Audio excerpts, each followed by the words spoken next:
샬롬, 주님 안에서 평안하시지요. 오늘도 말씀으로 우리의 앞길을 인도하시는 성령님의 놀라우신 은총이 여러분과 함께 하시기를 축원합니다.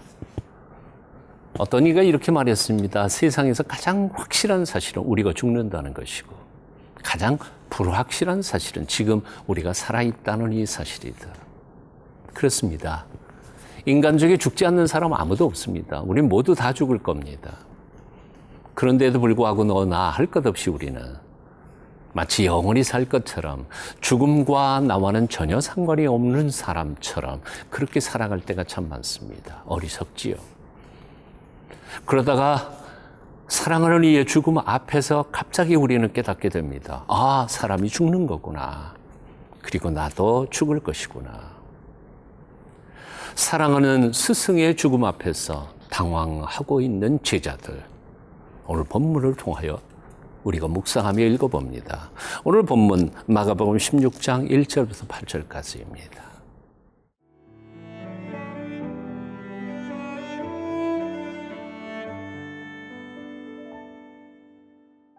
마가복음 16장 1절에서 8절 말씀입니다.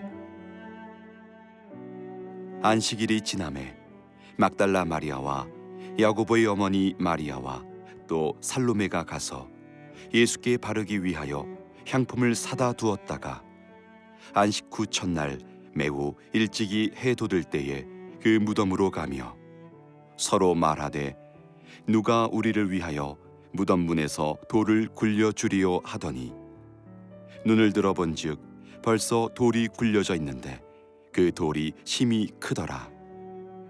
무덤에 들어가서 흰 옷을 입은 한 청년이 우편에 앉은 것을 보고 놀라매 청년이 이르되 놀라지 말라.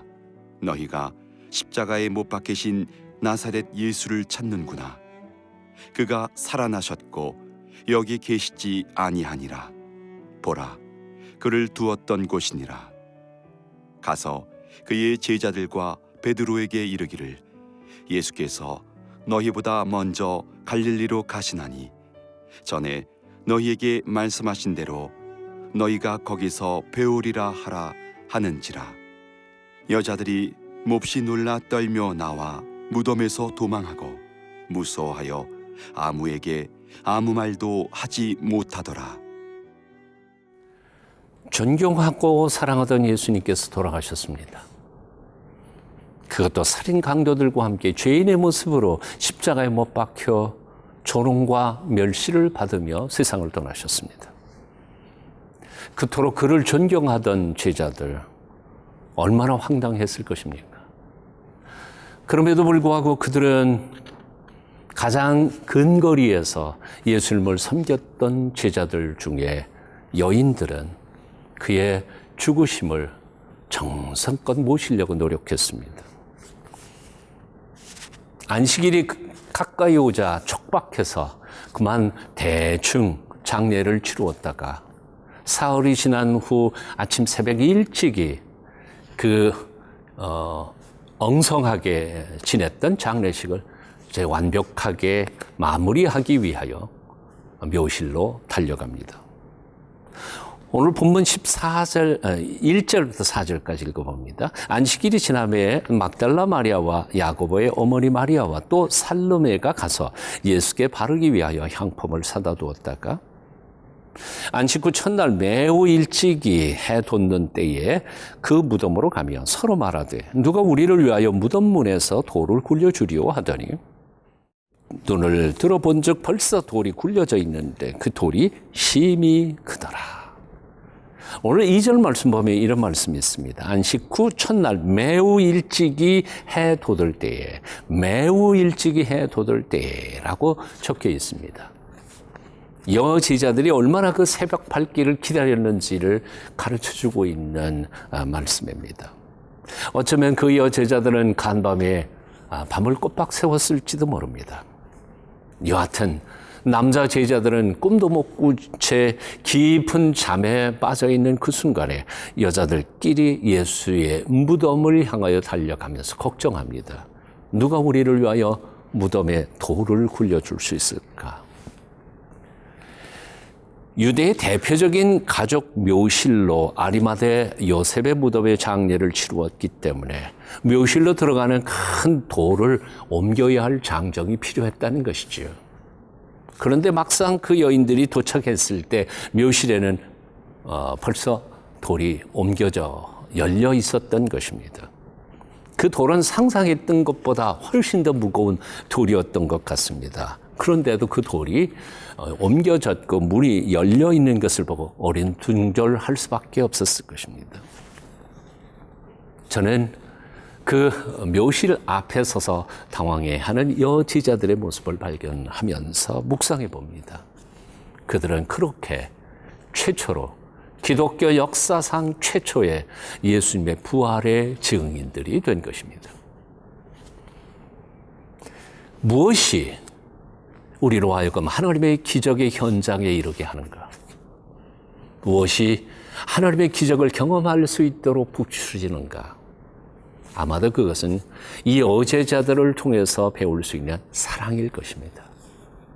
스승에 대한 사랑, 이미 돌아가셨음에도 불구하고 그 스승의 마지막 예를 다 하고자 하는 열정, 그 열정이 그들로 하여금 기독교 역사상 최초의 예수님의 부활의 증인들이 되게 하신 것이었습니다.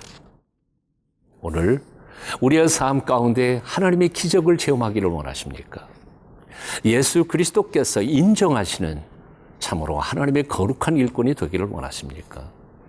복잡한 것 다 잊고라도 사랑하십시다. 뜨거운 사랑과 열정으로 우리가 서로 섬길 때 하나님은 우리 속에서 기적을 행하여 주실 줄로 믿습니다. 사도 요한은 고백했습니다. 우리가 서로 사랑하면 하나님께서 우리 가운데 살아 계시고 하나님의 사랑이 우리 안에 온전히 이루어지느니라. 사랑만이 최고의 정답입니다.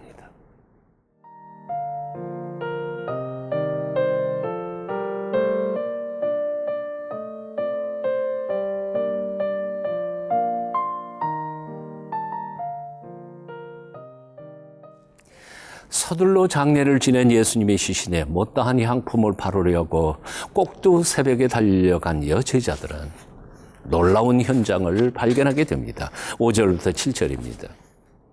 무덤에 들어가서 흰옷을 입은 한 청년이 우편에 앉은 것을 보고 놀라매 청년이 이르되 놀라지 말라. 너희가 십자가에 못 박히신 나사렛 예수를 찾는구나. 그가 살아나셨고 여기 계시지 아니하니라. 보라, 그를 두었던 곳이니라.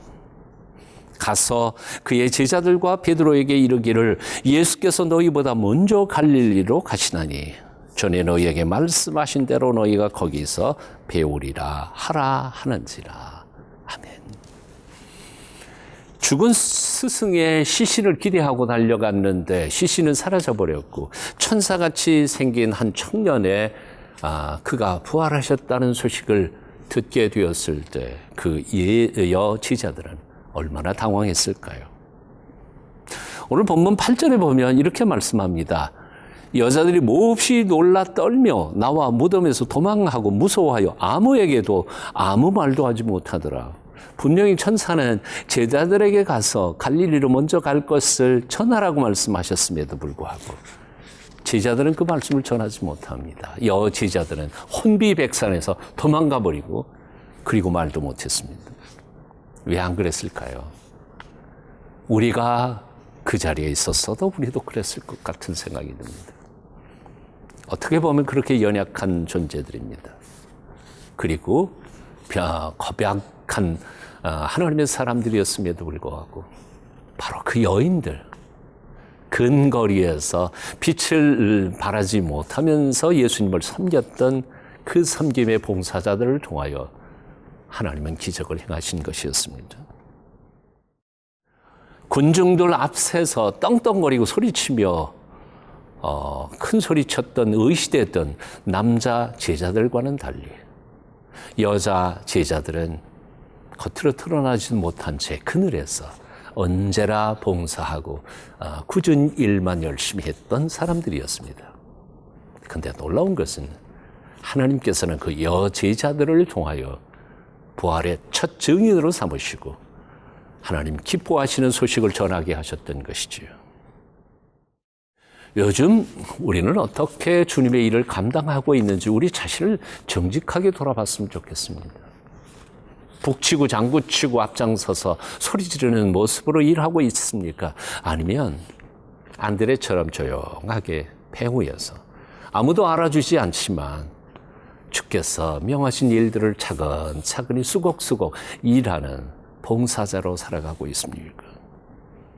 우리를 당신의 일꾼으로 써주신 것에 대하여 감격하며 감사하며 한 걸음씩 아무도 알아주지 않아도 그 길을 끝까지 가는 저와 여러분이 되어야 할 줄로 믿습니다. 기도하겠습니다.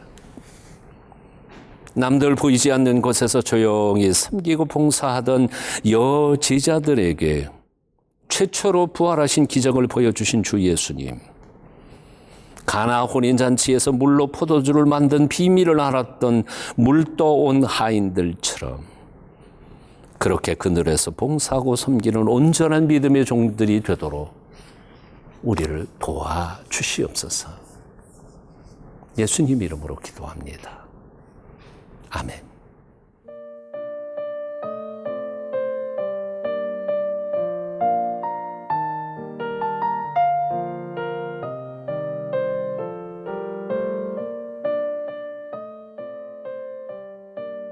이 프로그램은 시청자 여러분의 소중한 후원으로 제작됩니다.